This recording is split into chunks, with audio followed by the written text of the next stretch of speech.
Thanks, Ollie. Good evening, ladies and gentlemen. For those of you who don't know me, I'm the other Simon, and I promise you I'm the last best man and the last speaker. I'm sure you'll all agree it's been a really emotional day today. Even the cake's in tears. Just before I properly get going, I've been asked by the health and safety officer that you don't stand on the chairs and tables when you give a standing ovation. I'm not going to keep you too much long because you've heard enough speaking for one evening. I know you're all keen to get to the bar and to see Simon's moves on the dance floor. It's not been easy writing this speech, and I think all three of us have had a few butterflies today. You'd think that splitting the workload 3 ways would make it easier, but actually it's been quite tricky as we don't see each other all that often, and we haven't had much chance to really plan this, or rather when we have met up, it usually involves copious amounts of alcohol, so not much constructive gets done. Anyway, in one of the rare sort of moments of cohesive thought and planning, it was decided that I should do the bit where we sing the group's praises. The only problem is I can't sing, so we'll have to abandon that.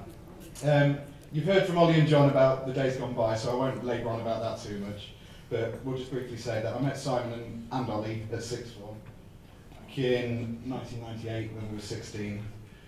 Now, most people in this room will have met Simon since school days, you know, over the past 5 or 10 years. Some of you may have spoken to him about his educational background in the past. He probably told you that he went to a grammar school.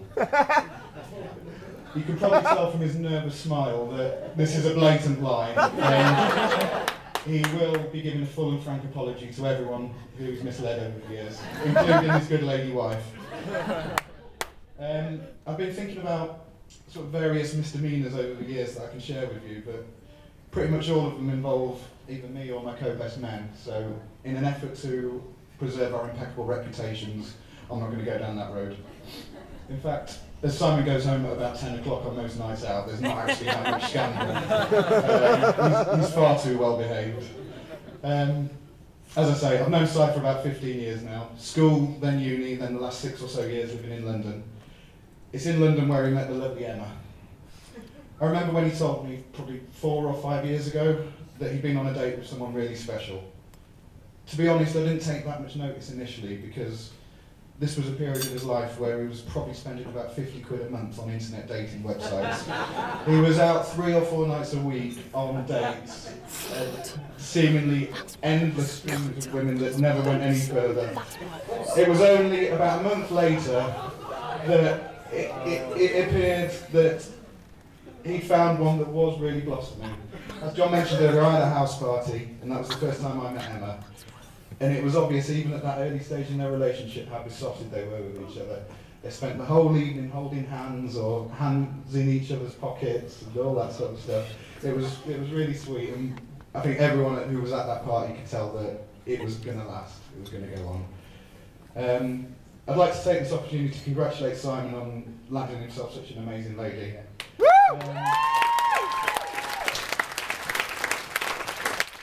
Emma's obviously a very, very classy girl, and it's clear that she deserves a top-notch husband.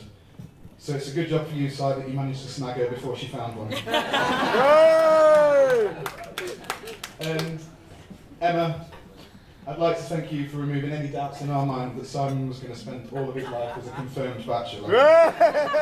It's a relief to know that he won't have to survive on doner kebabs every night. On that note, I'm going to wrap things up now as it's getting late and I'm sure everyone's had enough of speeches. As you all rush off to the bar, please remember I'm on dark rum and coke. In time-honoured tradition, we'll round off with the final toast of the evening to the happy couple.